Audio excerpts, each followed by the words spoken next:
Welcome to the show, and welcome to Glow So Bright. So, I came across a bunch of Special Forces clothing that is now in my own possession. Patagonia stuff, Tier Tactical. Some of it didn't fit me. I plan to flip and sell later. But one thing I did find was this pair of pants that fit me and is in my size by Tier Tactical. This is the hot weather bottom. I don't know what the exact nomenclature it is, but it is made of a very lightweight material that is some sort of ripstop and some sort of hybrid material where in some areas like the rear seat and as well as the crotch, some sort of 4-way stretch fabric. But while it does fit me, it's in my size, and it took a little bit of digging to figure out what this is, because this is prototype clothing without any sort of tag. I found what it is, identified it, and also found a few deficiencies and problems with it. A couple of rips, small ones, not a big deal, but I do have a home sewing machine right over here. So with that, I can go and repair these small holes. So, sewing machine, this one is a Husqvarna Viking Sapphire 835. And I like this because there's many built-in stitches and features on it. However, you can get away with a basic home sewing machine. You don't really need something new, fancy, or expensive. Go on Facebook Marketplace. Just to look around, you will find something good. And the older the better. A lot of the stuff that's made in the 1970s and 1980s has more solid materials, constructions with a metal frame. More robust than a lot of newer stuff that is made more and more with plastic that would tend to be kind of worse. But I digress. So all you need is a sewing machine, appropriate thread. I like this Gutermann thread, which is color 522, which matches well with multicam garments, as well as a pair of thread cutters. A small pair of scissors would also work quite well, but I'll go and repair this set of trousers with the sewing machine. So at the rear of this pair of trousers over here, I find that there is a small hole that frayed over at the seam here, which joins the left and the right pair of pants together under the stress material. However, the rip has not extended up over here. So I think I can get away with just a simple zigzag stitch. Over at one of the cuffs of the pair of pants, we have a bigger hole, more obvious over here. And what I'm thinking is that if I push the material, I might be able to close it with a zigzag stitch, just like this other repair. That's my plan to repair this. Okay, let's go and repair the rear of the trousers first. I'm gonna go use a zigzag stitch for this one with a stitch length of 3 millimeters and a stitch width of about 3 millimeters and a zigzag stitch. And just try and fix everything in place. And try and close the material together. Put the presser foot down and adjust a little bit and adjust accordingly.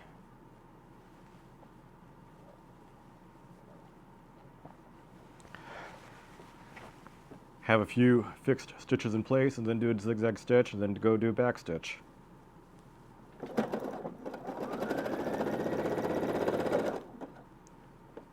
Okay, we've done that. Now let's back it up a little bit to secure the stitch. And then snip our thread.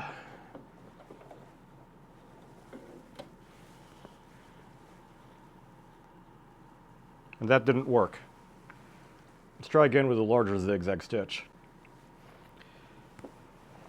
I'll go give it a double stitch again just to further secure it with a much more tighter stitch.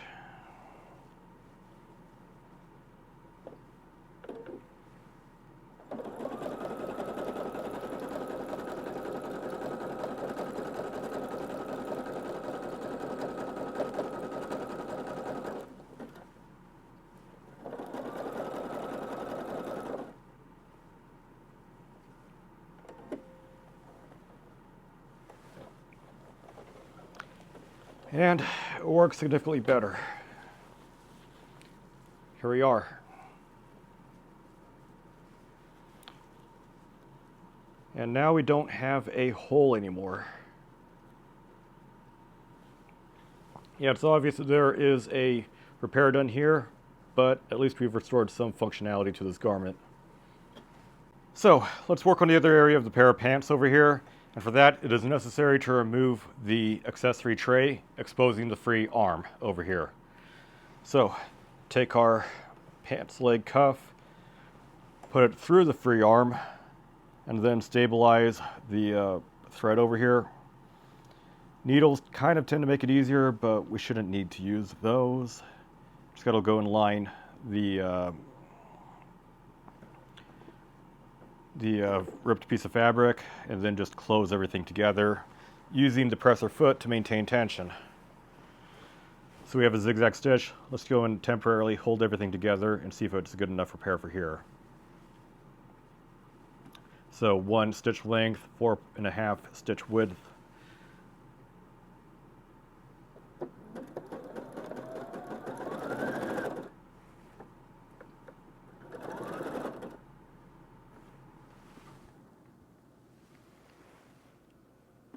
Just going to increase the stitch lengths to about 3.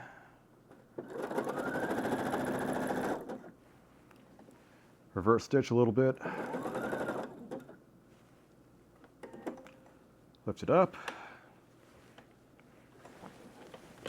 See if any fabric has bunched up in the back, and there hasn't. So let's go and do the same sort of repair on the other tear. Close everything up and then put everything together.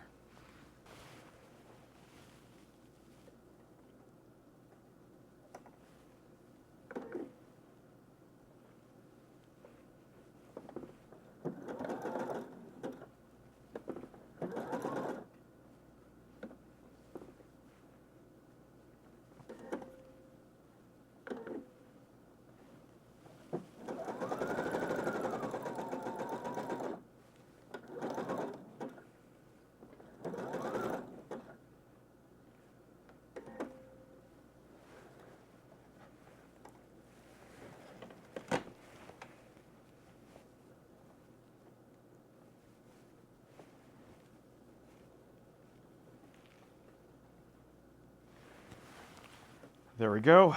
And here we have our little bit of a repair over here. Not perfect, there's still an exposed hole over here.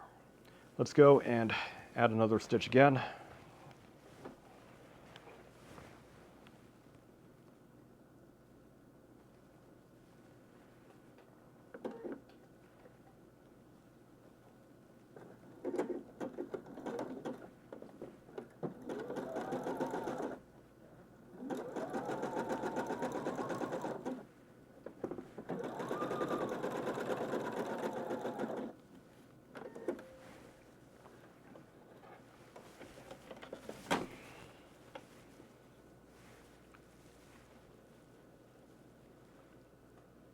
Looks a little bit more tidier, but we still have an initial hole.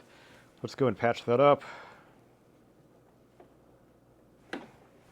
Now, I don't know what the exact technique of this repair is or the nomenclature of it, but I'm just doing it to repair this set of trousers.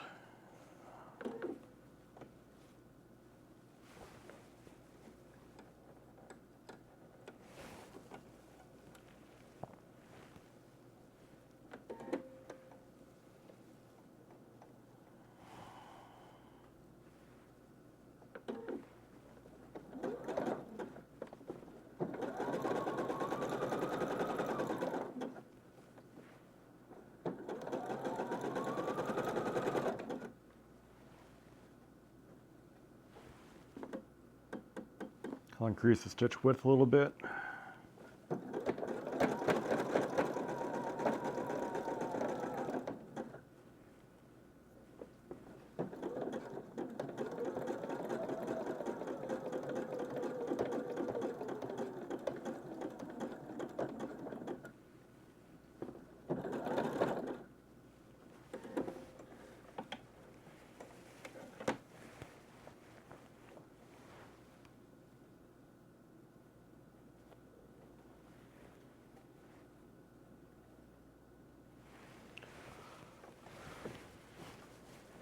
Here's our progress so far. Not too bad. Just got to go close up one small hole.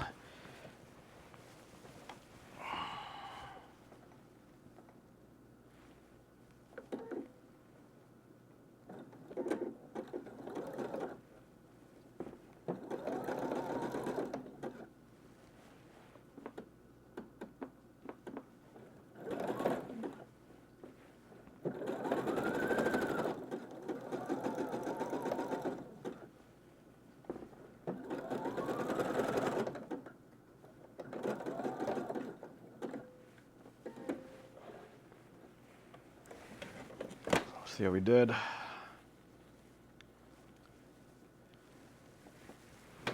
The inside stitching doesn't look bad, and the outside stitching doesn't look bad.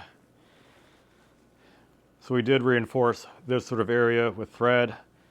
It did pucker up a little bit, however, it will not be any more frayed and would still last longer. So I think this is a very good repair, given with the limited amount of resources I have.